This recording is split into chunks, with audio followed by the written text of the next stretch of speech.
दोस्तों जय श्री राम। इस कहानी में दो मित्रों में आपस में शर्त लगती है कि यदि उसने 1 वर्ष एकांत में बिना किसी से मिले बातचीत किए एक कमरे में बिता देता है तो उसे 10 लाख का नकद वो देगा। इस बीच यदि वो शर्त पूरी नहीं करता है तो वो हार जाएगा। पहला मित्र ये शर्त स्वीकार कर लेता है। उसे दूर एक खाली मकान में बंद करके रख दिया जाता है। बस 2 जून का भोजन और कुछ किताबें उसे दी गई।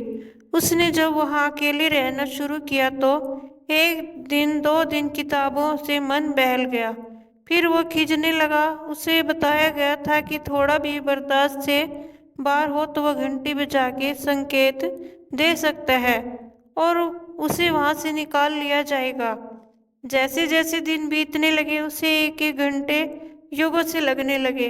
वो चीखता चिल्लाता लेकिन शर्त का ख्याल कर बाहर किसी को नहीं बुलाता। वो अपने बाल नोचता, रोता, गालियां देता, तड़प जाता। मतलब अकेलेपन की पीड़ा उसे भयानक लगने लगी। पर वो शर्त की याद करके अपने को रोक लेता।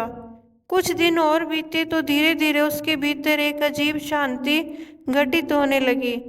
अब उसे किसी आवश्यकता का अनुभव नहीं होने लगा। वो बस मौन बैठा रहता, एकदम शांत। उसका चीखना चिल्लाना बंद हो गया। इधर उसके दोस्त को चिंता होने लगी कि यदि 1 वर्ष के दिन पर दिन बीत रहे हैं तो पर उसका दोस्त है कि बाहर ही नहीं आ रहा है। वर्ष के अब अंतिम 2 दिन शेष थे। उधर उस दोस्त का व्यापार चौपट हो गया, वो दिवालिया हो गया। उसे अब चिंता होने लगी कि यदि उसके मित्र ने शर्त जीत ली तो इतने पैसे वो उसे कहाँ से देगा। वो उसे गोली मारने की योजना बनाता है और उसे मारने के लिए जाता है। जब वो वहां पहुंचता है तो उसके आश्चर्य का ठिकाना नहीं रहता। वो दोस्त शर्त के 1 वर्ष के ठीक एक दिन पहले वहां से चला जाता है और एक खत अपने दोस्त के नाम छोड़ जाता है।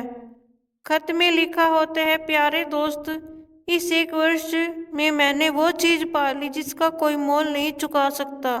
मैंने अकेले में रहकर असीम शांति का सुख पा लिया है और मैं ये जान चुका हूँ कि जितनी जरूरतें हमारी कम होती जाती हैं उतना हमें असीम आनंद और शांति मिलती है।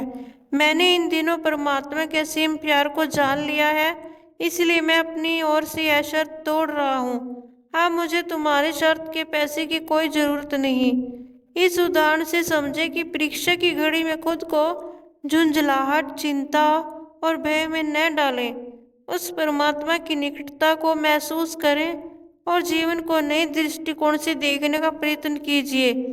इसमें भी कोई अच्छाई होगी, यह मानकर सब कुछ भगवान को समर्पण कर दें। विश्वास मानिए, अच्छा ही होगा। दोस्तों, मेरी यह वीडियो देखने के लिए आपका बहुत बहुत धन्यवाद।